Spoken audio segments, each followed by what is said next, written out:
Hello, friends, and welcome to another episode of Fun Times in Statistics. I'll be your host, Rochelle Barr. Today we're going to be talking about ourselves some goodness of fit tests and doing some contingency analysis.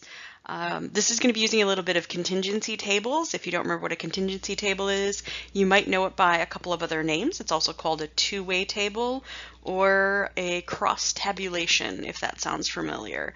You did do them in Stat 1, but usually you do them pretty early. I believe it's now in Chapter 2. So if it feels like those words are just a little familiar, but very unfamiliar because it's been a long time since you looked at them, that might be why. The goodness of fit test and the contingency analysis we're going to do are both considered what we call chi-square tests. So we're also going to be using a new test statistic today. So just like T and Z, we're going to be learning a new distribution, but this one feels a little bit more like the ANOVA. It behaves a lot like F from last week. What are we going to do today? We're going to be learning two different tests, the goodness of fit test and how to do what's called the chi-square test of independence using contingency analysis. I'm going to change this to blue because red's so aggressive. So these are both going to be chi-square tests. It's just a matter of there are two different types. So one thing I want to make sure that I make clear now before we get going is that the goodness of fit test is actually a one variable test.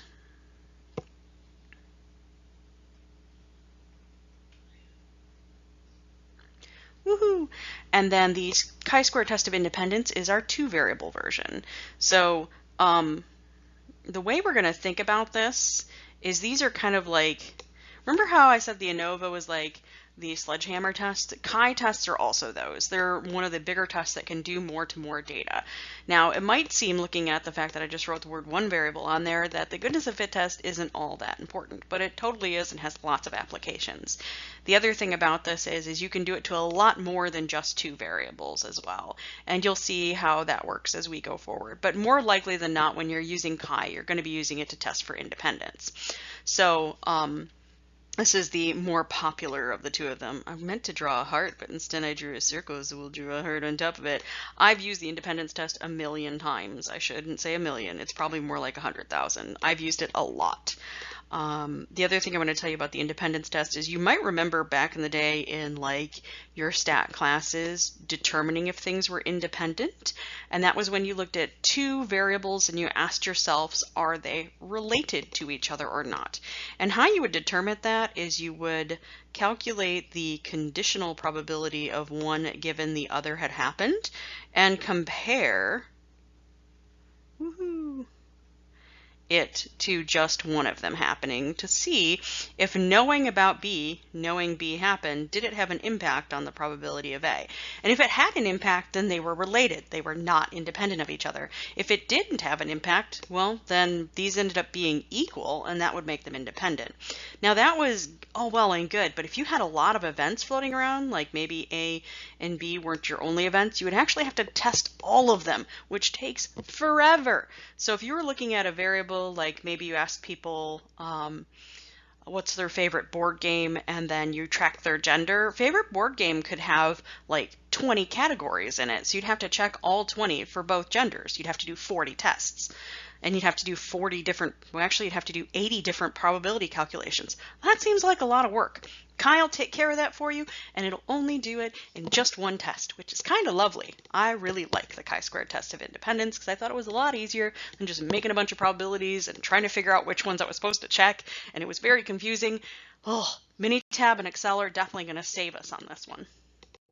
All right, first off, we're going to start with the goodness of fit test. So really this is actually a process comparison test. So what that means is we're going to see if our current sample data seems to match a given or particular probability distribution. So where this gets used a lot is when you compare things to historical data. So one of the things that's true about Northwood is that in the last 2 years, I believe, they said that our number of female students was our proportion of female students was right about at 48%. You might ask yourself, is that still the same today? Let's find out by comparing our current proportions to historical proportions. And that's a good example of the goodness of fit test. Do these fit what it used to be? So you could see where this would be useful because it allows you to say, are the things that I've had in the past still true, or have things changed in my data over time? Oh, now I have another example. I forgot these were coming. I'm awesome at this. Anyway, so you want to ask yourself, does my proportion of technical support cause end up being equal across all weeks, aka is it uniform or all the same for all the weeks? Do measurements from production follow a normal distribution? So do I have the same number of defects? Is it normally distributed so most of it's in the middle and then some of it's on the ends? We're going to find out. So you're going to be able to compare to a distribution what your current or sample data looks like. So what we're going to do is we're going to look at our sample data and ask ourselves, is it close enough to the distribution I think the population will have that I'm convinced that it matches, so that I think it matches the same as what I've seen in the past or what I think it is going to look like in the population based on drawing a sample.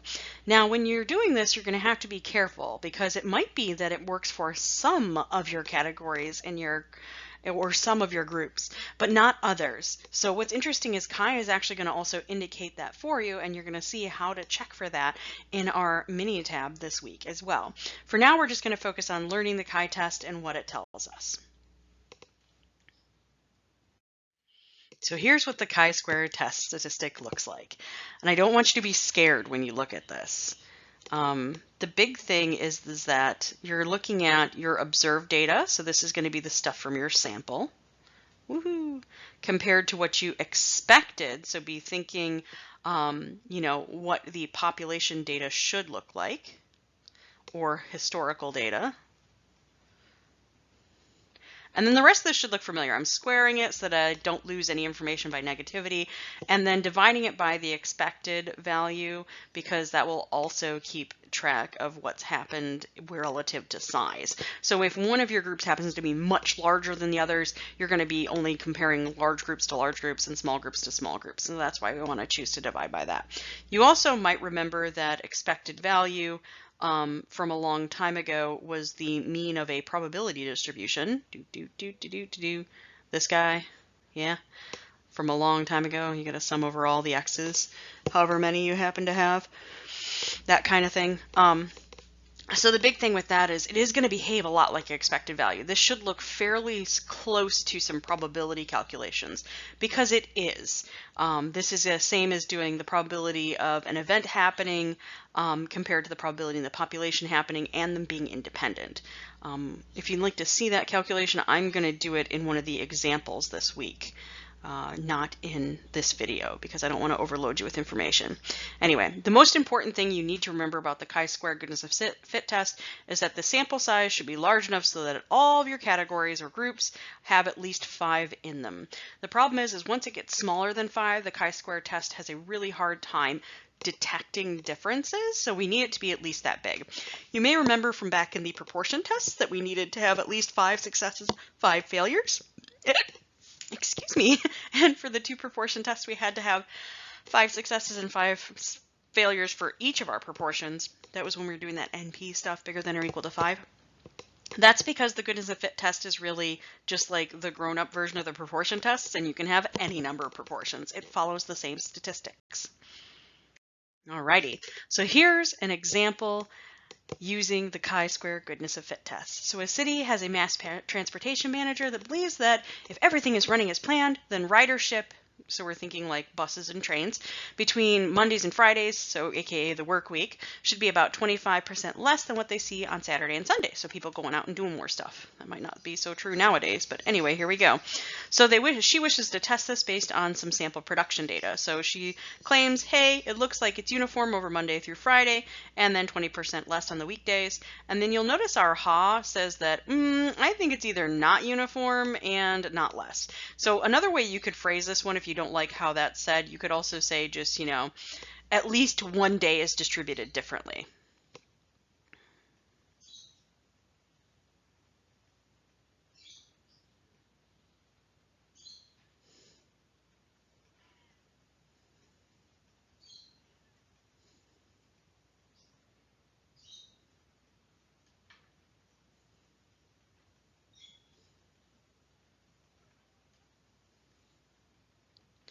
Now, this alternative hypothesis says the same thing, but I like that at least one is different a little bit better because it's consistent across all types of chi-square tests. Alrighty, so here is some data. So we have a couple things happening here. You'll notice we have some observed values here. These are what she got from doing a sample of what people actually commuted with on the days of the week. And then you notice you have a total down here of 56,000. So then you might ask yourself, well, where did the expected values come if the observeds came from a sample or some data that we have? And the answer is the expecteds need to follow the distribution that you claimed it would in the hypotheses. So you might ask yourself where these values came from. Well, we're using the distribution that was given to us. So you'll notice that Sunday and Saturday are about 25% less than the other 5. So how I did this is I took, my 5 days a week that were going to be the same, plus the 2 days of the week that were going to be less by about 25% times their size, and said that had to be 100%. So I'm writing 0, which makes no sense, and I can't erase this. So that had to be 1, and then I solved for x, and that gave me the proportion that these were supposed to be. So for the days of the week, and I had to round this, and I apologize, the value of x, not p, had to be just a little bit bigger than 15%, so I used 0.5138, so I used 4 decimal places because this doesn't come out nice. And then I took the 56,000 and multiplied it by that proportion to get my 5 days of the week in the middle. And then I just subtracted 25% from those to get this, which you can do by just multiplying by 75%. This is honestly a little bit harder than what I'm going to expect you guys to do. Most of the time we'll have a good idea what the proportion should be for the expected, more other than having to solve for it like I did. It's fine. So if this is confusing to you, I have a more detailed example of this using the stock market that will be attached as a video after this one. You don't have to watch that example, but it might help you. Anyway, so what do? You take the differences of all these groups, so all 7 days of the week, and you square them and divide by that, add them all up, and you get something enormous. I am willing to bet we are rejecting that because that is a huge chi value. Chi values are always going to be positive because they're calculated by doing squares of numerators and then fractions and then adding, so everything's real positive. So the bigger it is, that means the more different your fraction was from each other. Sorry, that made no sense. The bigger it is, that means the larger your numerator was, or the farther apart your observes were from your expected. So a large chi value means it looks like it's different than what that lady expected. Let's write ourselves some stuff about that. All right, so what we'd say here is, hey, we got our distribution. Now I need to actually see what the probability is that I get that difference and decide on rejection and all that. So what you can do now at this point is calculate what's called the chi-squared test statistic. Yep. And that's formulated using probability distributions. So I got this by using graph probability distribution plot, going into the chi-squared test menu, telling it I want the upper 5%, and using the following degrees of freedom. So you'll notice K here is your number of categories or groups. Since I had 7 days in a week, it was 7. So my degrees of freedom was 6. And I calculated the chi-squared test statistic that goes with the degrees of freedom of 6 using the upper tail of 5% is going to be 12.5916. One thing to be careful about with this is that when you're looking at your value of this chi, your cutoff for when things are going to be unusual coming from your value of alpha, you are always going to be doing a right-tailed test. So make sure you put this in your notes, little cautionary tale. This is always right tail with chi. So you never have to question about, is it two-tail? Because it's a summative test, don't worry about what that means. I just misspelled always because I was talking. Put another L in there. Always a right tail. Sorry about that. It's because it's always increasing, so it's always going to do exactly like F and go to the right as you're doing this. Kind of fun, maybe. Anyway, so we noticed that our chi value is 12.569, that stuff. And then the value we got is 3,000, which I'm not going to be able to fit on here because it's like so far over that you need to be off your desk or off your bed in the next room in your neighbor's house. Don't go to your neighbor's house though, social distancing. And there we go. Because 3,000 compared to 12. Very, very far away from each other, very much in the rejection region. We are going to be rejecting that hoe. It looks like she ain't the business. It looks like they're not uniform with 25% less on the weekends, as the individual who was doing this claimed. Whew. Let's look at another example. So suppose a restaurant owner orders specialty pies from a local baker to serve in his dessert menu during the weekdays, Monday through Friday. I'm surprised it's not on the weekends. Out of concern of how many pies he should order each day, he believes the demand distribution for pies is uniform, or an equal number of pies demanded on each day. He wishes to test this hypothesis. So uniform and equal number of pies demanded on each day, which means that when I'm looking at the proportion, there are 5 days, which means my proportion for this, for what I expect, is going to be 1/5 or 0.2 for all the days. We'll see how that goes.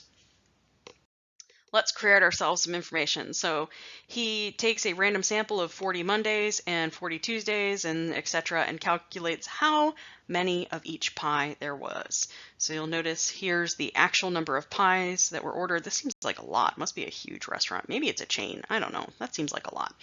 I have no idea how that works. I'm not in hospitality. Anyway, if the null hypothesis were true, the expected number of pies sold each day would be, so how did I get this? Well, you could take, all we're doing, and again, remember 1/5, so there's my 5 showing up, and this was the total number of pies ordered, the 2,120. This comes from adding all these together, by the way. And if you're not trusting me on that, you can double check it, which means our expected number of pies on a day a week, if it was uniform and all equal and everyone ordered the same number of pies on every single day of the week, would be 424. Now, a naive person approaching non-statistical thoughts would be like, hey, Monday's smaller than that, and so is Friday, so those days are different. And hey, Wednesday's bigger, so those days are different. Tuesday and Thursday are pretty close, so maybe they're not different. Nope. That's subtraction, not statistics. We want to see, is the difference significant enough to where I am convinced that it is not uniformly distributed? And the only way to test significance is to use probability. Let's do it. Okay, so I'm going to do the difference of all of my, so I'm just subtracting here, get my square, do some division, add all those up. Hey, there's my chi-square test statistic. Chi is supposed to look like a lazy X. You know what I mean? I don't know if that's clear. It just looks like an X, and it's chi, not chi. It's, you know, stats, not T. I don't know. I think I'm making too many things about this. It is what it is. Anyway, so there's our chi-square test statistic. That's what our sample is and how far apart it might be. And then you go through and you use Minitab to calculate yourself the cutoff for the rejection region, and you notice that our reject is like way the heck over here. Clearly I'm going to be rejecting my null hypothesis and concluding that the demand for pi is very much not normally distributed, or sorry, uniformly distributed. It's not all the same. It's not equal. All right. Whew. Let's look at an Excel example. So the following data I'm going to make available for you on Blackboard so that should you want to, you know, follow this one along with me and do the code that it says on here, you definitely will be able to. You do not have to do this if you're not interested in learning Excel. I'm doing this just in case there are a few people in, you know, the class who are not going to have access to Minitab but will only have access to Excel. Yep.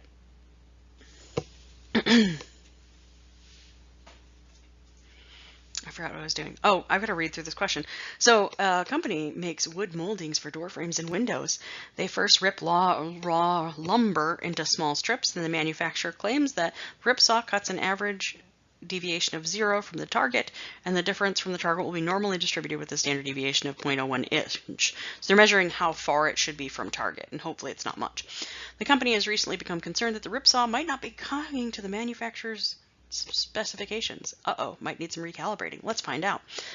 The quality improvement team selects a random sample of 300 boards that just came off the rip saw. So we're looking at the differences and saying they look like they're normal. This is what we think the mean and standard deviation are. And then we're going to say, maybe not for our null and alternative hypothesis. So there are 6 classes of types of moldings and door frames for this sample, and that will make our degrees of freedom 1 less than that. Yay. 5. And as always, we're going to be using a cutoff of 0.05 as our level of significance. let's take a look at this data. So here are my samples, and then the actual width, the target width, and we're going to be paying attention to the differences to see how far off we are from the truth.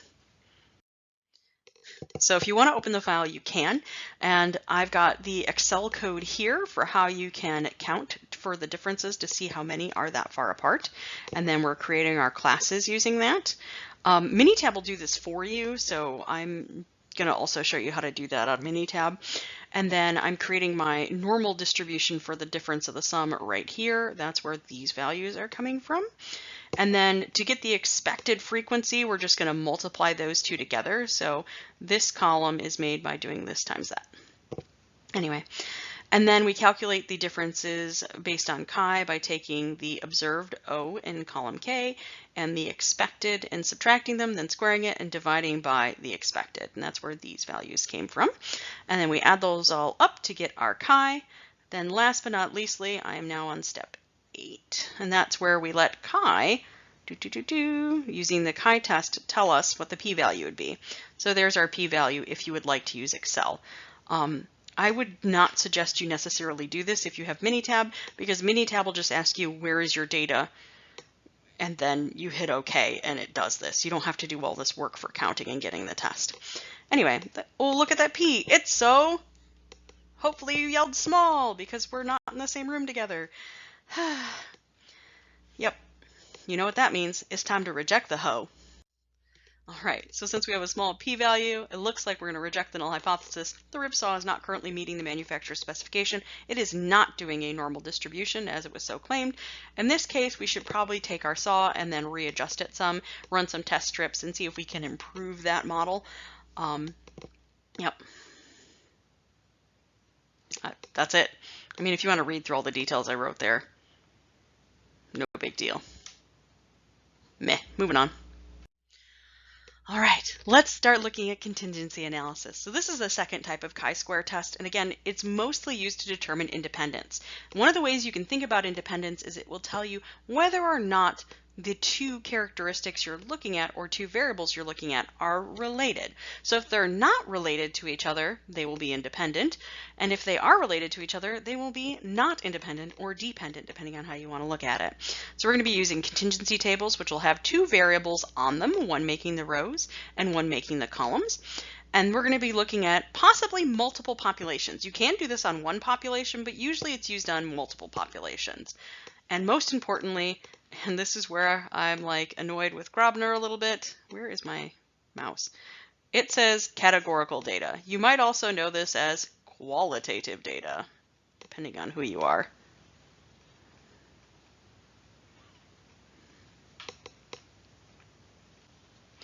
I love consistency. The beginning of this book, they insist on using the word qualitative, and then halfway through it, they start using categorical. You're killing me. Okay, so here's a contingency table that's fairly relatable. Suppose you are looking at the sources of funding for some college college funding sources. Anyway, so you've got two things that we are looking at inside of that variable. So one of our variables is source funding, the other variable is gender. And then the categories within those variables are private and state, and then for in gender variable we have male and female. Be careful, one of the common mistakes that people will make with this type of data is they'll look at it and say there are 4 variables here because there are 4 categories. Incorrect. Categories are within a categorical variable, and since each of our categorical variables has 2 categories, we end up with a 4x4, and then over here we just have the totals, which are optional. Total. So in total, there were 221 students. We want to see, is gender of the yearbook editor independent of the college source funding, aka these two are not related to each other. And then we're going to compare that to, well, I think they're not independent. And this is how the Ho and Ha for all independence tests will look. I think, you know, variable A is independent of variable B. And then for alternative, I'm going to do variable A is not independent of variable B. So I'm going to take this table and we're going to do some chi-ing to it. Woohoo! So this is a little bit more complicated. I kind of hate the way it does this. So some of the ith row, some of the ith column over the total sample size. So I'm going to write this for you for one of them and the next. Don't read this one. It'll confuse the heck out of you. Just ignore it. Yeah. I'm worried about this. Let's see how it goes. So, for instance, to do the first row, first column for the expecteds, so say I wanted to do private and male, what I would do is I would take the total of 155, multiply it by the 75, and then divide by 1. So it's like, assuming the column stayed consistent and the row stayed consistent, that would build my probability and therefore my expected value. And that's where this value is coming from. So that's my first chi value. Then to do the one for male and state, you would go here. So you'd use 66 and 57 divided by the total of 221, which is right here. So you might ask yourself, where on earth is this coming from? So you might remember a long time ago in a galaxy far away when you wanted to figure out the probability of A and B, woohoo, if they were independent, you were allowed to do just the probability of A times the probability of B. Yeah? So for instance, if I want to do the probability that they were male, that would be 14 out of, sorry, that's not the number of males. That would be 57 out of 221. And times, let's say they did state funding, so 66 out of 221. And then you're like, cool, so that's a probability. I got a male and they had state funding, which would be awesome if they were independent and you're allowed to do that. So you're assuming independence to check this. And that would also give you a probability, not a count. So how do I figure out how many there were if I know the probability? Well, I multiply by the total. So multiply by 221. And then notice boop, boop, and that is just this guy. So that's where that's coming from, in case you were wondering. Okay, so then you go through and do it for the last row, which would be female and state funding. Female and state funding, female and private funding, and that's where these last two values come from. So you essentially make a second table of what you would expect to get if everything were independent using the independent probabilities that we just talked about. All right, so there's our table with our observed and expecteds together. It looks questionable. Like this one's pretty far apart. These are pretty far. Oh, I don't think this is going to work. Let's find out what happens when we chi it. So to do the next step, we're going to come up with the chi fraction. So I'm going to take the 14, subtract the 39, square it, and divide by the expected, which would be the 39. Then do the same thing for this box and this box and this box. We're going to have 4 fractions this time. There they all are. Add them all up and you get 76. I wonder if that's a big chi or a small chi. And you have to be careful because remember, we don't know the degrees of freedom for this one yet. We know the one if I'm looking at one variable. I wonder what it's going to be like for 2 because both need to contribute. Okay, so the new degree of freedom that we're going to be using is the following. You take your number of categories in your rows, and in our case it was 2. Subtract 1, and then you do the number of categories for your columns. In our case, it was 2, and then subtract 1, and you multiply them together so they both get to contribute. So in our case, it just comes out 1. It happens. When you have a larger number of categories, you'll get a larger degrees of freedom, which can be expected. So then we take that degrees of freedom, we put it into Minitab and put in 0.05 and do ourselves a right tail and come up with this value for our cutoff for when something is significant evidence against the null hypothesis. We take a look at our sample and oh my gosh, is it significantly larger? Meaning there appears to be a difference here. Oh no, that means I'm going to reject my hoe. Now my hoe was that these are independent, so apparently they're not. Gender seems to have an effect on what kind of funding they get for a yearbook. Interesting. So then you might ask yourself next, well, are males or females getting more funding? Which one is it? And well, that you'd have to look at what are called contributions to chi, which we will do in Minitab Day. Woohoo! So how about something that's a little bit bigger? So the big thing with these is I don't like doing by hand once they get above a 2x2, but here we go. So a personnel manager in a Midwest company is interesting to see whether marital status has an effect on absentee rate or how many days a week that a employee misses. So she collects sample data from 500 employees and determines the number of days each employee was absent. and then looks at the employee's marital status.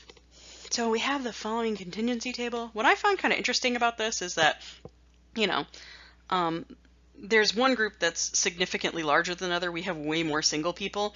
But when we look at the absentee rates, they're almost consistent across the board. But not a lot of people missed over 5, because that's like dangerous if you want to keep your job, right? Anyway, it doesn't say over what time period she did this in. I'm wondering if it's like their entire work history, or like 1 year or 2 years or 5 years. I wish I knew that. I stole this example from your book, so I have no idea. I guess it's not stealing if you cite it. Copyright. Good times. I have no idea what I'm doing. Okay, so next up I need my expected. So for instance, if I wanted to do, let's do married and missed 1 to 5 days, this person, we would do 200 times 150 and then divide by 500 to get its expected. Hopefully you relate to this from last time. And then I'd have to go through and do this, whatever, 3 times 4, 12 times. Oh boy, do I want to let technology do this for me. Oh yeah, so let's set up our ho and our ha. I think marital status and absentee rate are independent or have no effect on each other for my ho, because the ho is always a statement about independence. Yep, equality and independence, things you should always want for a ho. Self-judgment. Okay, your alternative is that they're not independent, or that they have a relationship with each other, as in marital status affects whether or not they take more days off.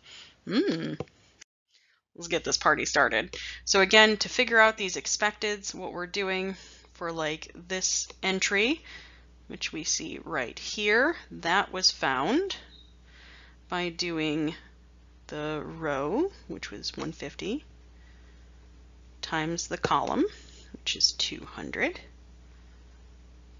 divided by the total of 500.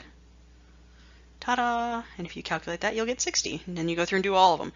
You should be thankful I did these all for you. You're welcomes. Whew. And then once you have the expecteds, you're going to do the same thing you did before.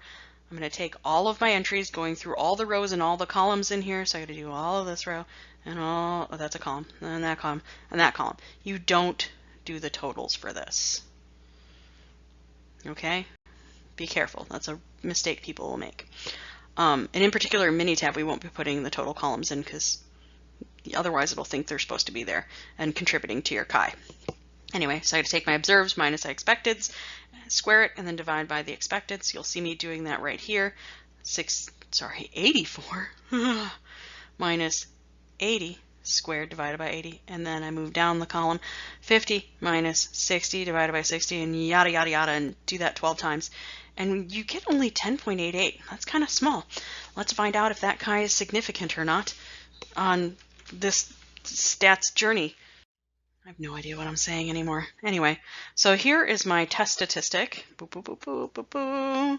And then over here I have my chi found using probability distribution plot on Minitab and forming my rejection region. Now in this case, I did not fall in the rejection region, which means I'm not going to reject my null hypothesis. So you would conclude from this that it looks like they might be independent. It looks like our HR lady is a little off the mark with this one. It appears that marital status has no effect on whether or not somebody has a high or low absentee rate. They have nothing to do with each other. Do, do, do, do, do, do, do, do. I don't know why there's music.